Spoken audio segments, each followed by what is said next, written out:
Hello viewers, many thanks for joining us. Just 48 hours after armed men kidnapped a respected school headmaster and demanded a staggering 30 million naira ransom, the victim has finally regained his freedom.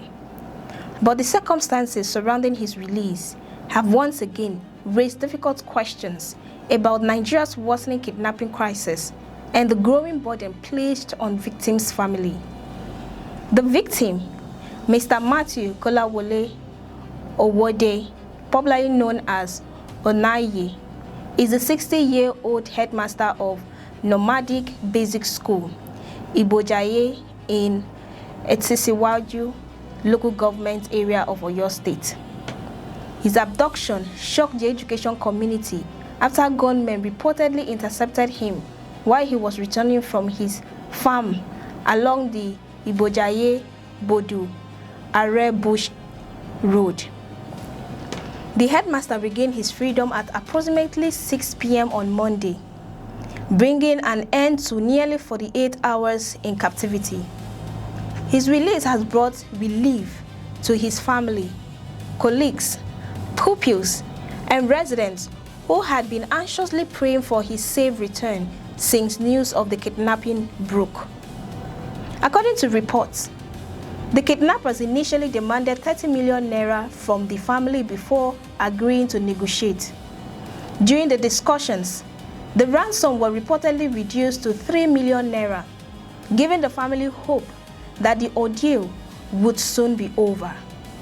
However, after family had reportedly raised the agreed amount, the abductors allegedly changed their demand once again, increasing the ransom to 5 million naira.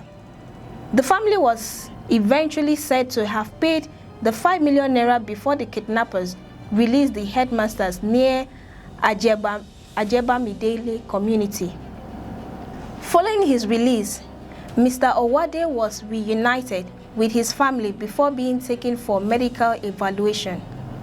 Authorities say the medical examination is necessary to assess his condition after spending 2 days in captivity. Confirming the developments, the Oyo State Police Command stated that the headmaster had been abducted on July 12, 2026 along the Ibojaye-Bodu Are Bush Road. According to the police public relations officer, DSP Oyandele Olayinka, security agencies immediately launched a coordinated operation after receiving information about the incident. The police explained that a joint security operation involving multiple agencies mounted sustained operational pressure on the abductors.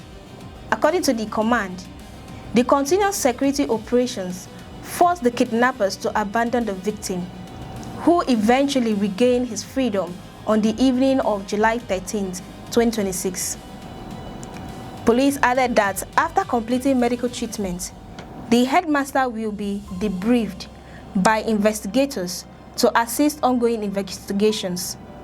Information obtained from the victim may help security agencies identify those responsible, track the kidnappers' movements, and strengthen efforts to apprehend every member of the criminal gang.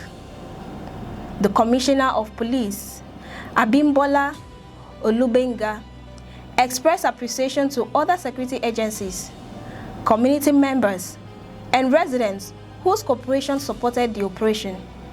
He assured the public that security agencies remain committed to protecting lives and property while ensuring that criminal groups have no safe haven anywhere in Oyo State.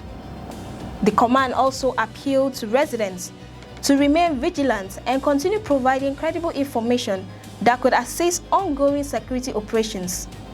According to the police, community intelligence remains one of the most effective tools in combating kidnapping and other violent crimes. Although the safe return of the headmaster is a welcome news, the incident once again highlights the growing security concerns facing many communities across Nigeria. Kidnappings for ransom continue to affect teachers, farmers, traditional rulers, business owners, and ordinary citizens. leaving many families traumatized and financially devastated. The most important outcome is that Mr. Matthew Kolawole Olade is back home alive. But as investigations continue, many Nigerians will be watching closely, hoping security agencies can identify and prosecute those responsible while preventing similar incidents from happening again. For more updates and in-depth analysis, stay with us on News Express. Don't forget to like, share, and subscribe. I am Cassie Tony, and many thanks for watching.